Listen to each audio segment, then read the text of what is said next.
Yeah, it's November. We're literally starting to get into the brunt of fall gardening season. I'll be providing you guys with an update on my fall garden sometime this week or early next week. But we're already talking spring garden 2024, and I'm going to unveil all the plants, what I want to grow this year, and what I'm actually planning on growing this year. So let's get into it. With this entire space in mind, we have over here and over here to work with. This is the strawberry and blueberry patch. Now, unfortunately, some of the plants in here have gone, bye-bye, and they don't really exist anymore. You can see these two rows aren't covered in straw and fully winterized. Just because, in combination, a little bit of a collaboration, not really the most hyped up one in history, the chickens and the deer decided to shake hands for once instead of rivaling against each other and destroyed these two strawberry patches, and quite the annoyance. So the spring garden plan here is to plant at least these two rows full of either strawberries, blueberries, or possibly even raspberries. Although, a better location for the raspberries would be outside of the yard in a cage. Wanna know why? Because, as I said, the deer are really annoying. Trust me. They'll get to your garden. Once they find it, that's it. Your garden is smoked. There's nothing left of it. By the time you wake up the next morning, nothing left. Now, what are we gonna do bigger this year? Gourds and green beans. You wanna know how many green beans we actually got out of the garden this year? Big total count of 0. Zero. That's because the gourds took control of like a third of the garden. Again. Like they shouldn't be doing, but they still do, because the gourds think they're just cool like that. And the green beans were right between them. So we're gonna do a little bit better with the green beans, learning from what we've learned about the gourds in the course of the last 2 years. Finding a better location for the green beans probably would be along this edge over here. Another thing we're doing new in this garden is gonna be carrots and lettuce in a raised bed, and I'll show you exactly where we're gonna put them. Hopefully we'll probably create those raised beds sometime in the early springs, like think April or May. And this right here is gonna be where we're hopefully gonna be able to put those raised beds, fill them up with the soil, and do all the necessary procedures. Tomatoes will remain about the same, if not slightly more than last year, because the tomatoes are the best sellers and everyone wants those. And sunflowers should be making their grand return, as hopefully this year I'll be able to get around to planting not only just 3, but this entire row here and create a beautiful display of gardening at its finest. Obviously these leaves over here are for compost, so that way the plants have a nice base to go off of when we begin planting them. Now, follow me through over here. There's gonna be an amazing 2 rows of peppers getting ready for the garden now. Right around here is where we put the trellis. We're gonna put both cucumbers and cherry tomatoes. Now, hopefully this year we're gonna be able to expand the trellis a little bit more. Not really though. We'll get a second trellis to put the gourds in obviously next year. That's one thing we need to do, because gourds typically don't grow out that far. They typically grow out the one. They can't grow up, they grow across. Now the goal here is to put the cucumbers and all that whatnot here about the same as last year. Eggplants will be around the same as well, but also starting there will be a massive 2-row zucchini over here, and then starting right here, right before all the gourds, you can see where the kind of outline is right around there, the indent. There will obviously be green beans maybe, but broccoli, everyone's favorite, or least favorite. Personally, I do not like broccoli as a vegetable. I prefer it as a plant because it's quite entertaining to watch it grow and watch it grow back in like 3 days.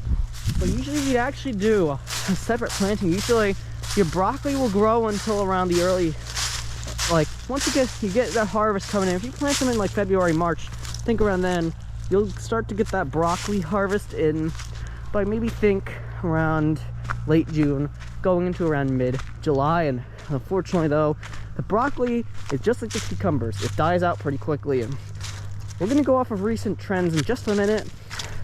But if we have another repeat of summer 2022, that would actually be kind of cool. And one thing I'd like to keep in mind with that sort of stuff there is to sort of bring it around and possibly have some more of those plants hopefully next year. And that's the big goal, is to plant more of everything. And what are some new plants I want to plant once I find the location to plant them? Obviously, I just went over carrots and lettuce. I did lettuce, actually, believe it or not, in the fall garden planting, indoor, quote-unquote, hydroponic. You get into the hydroponic system, sort of. It's not like a really fancy setup. It's just, you know, you take the soil, and hydroponic, you don't grow with soil. But next year, I'm thinking about investing in a hydroponic system. Collard greens. I am longing to try one of those, but assuming based on the climate over here, they won't grow nearly as well as they would in like 7B or 8A. So I'd definitely be longing for those collard greens, and when they finally come, I'll give them a nice shot in the salad or whatever. And there you go. You got your collard greens ready for the best performance. And they actually changed the growing zones. A lot of people actually moved up a growing zone. So key important for next spring. And if last spring you're like, yo, you're in 6A, why are you in 6B now? Because they moved the growing zone. So check yours when you're growing next year. It's something I check every year for updates.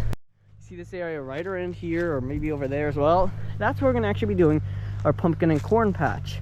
You wanna know why? Because up in the field is an absolutely horrible spot to plant those plants. Well, why? Because the plants don't grow. In 2022, when we planted the pumpkins, we had 125 holes. If we put 2 seeds in each one of those holes, it's 250 seeds going into the ground. Typically, you'd expect at least 3/4 of them to pop up out of the ground, or at least half of them. I'll give you 3 choices. How many do you think popped up? A, 67, B, 93, or C, 8. If you chose A, you'd be incorrect. Same with B. If you chose C, you'd be correct. 8 out of the 250 seeds popped up out of the ground. I don't know if that was planting error or because of the trend that's been happening, which I'll get into just a couple minutes, actually probably just a couple seconds. But hopefully bringing them down here will help raise that average a little bit. The corn was pretty disappointing. Barely any of the corn this year is edible. Last year we had a couple good ones, but the raccoons have been annihilating the corn. The trend every year here in the Northeast typically goes off of one of 2 summers. Typically, if you get a summer on a year that ends with an odd number, get a really wet and rainy summer, like this summer. You get flooding. Although it starts out dry, you get a lot of flooding.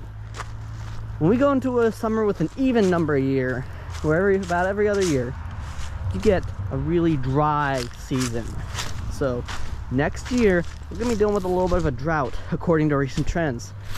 And I've been tracking this, and I've been tracking the weather for a long time, since around 2018, but I really started getting into it in 2020. So when 2020 happened, we got a pretty bad drought here, even after the hurricane brought us a whopping 1/4 inch of rain. Not something you usually see, but unnecessary wind, which goodbye power for 6 days, and hopefully that doesn't happen next summer, but no guarantees in that subject matter. Now, assuming that we have another summer like 2020, 2022, the trend that I've created a hypothesis that every other year we get a summer really dry. Starts out a little bit wet around average, and you get into a drier pattern. Or will next year be the trend breaker and we'll finally get a summer with typical rainfall? I'll let you be the deciding point of that. Be sure to click the like and subscribe button for more daily videos. I would do chickens, gardening, just about anything you'd expect on a farm. Be sure to click the video on screen, and of course, if you somehow made it this far, I'm bringing this back. Comment the number 83 in the comments below. I'd like to see how many of you guys actually made it, so we can confuse the people that check the comments after skipping like 3/4 of the video. I'm out. The video on the screen is patiently waiting. It's my first garden toy of the month. I'm out. Subscribe.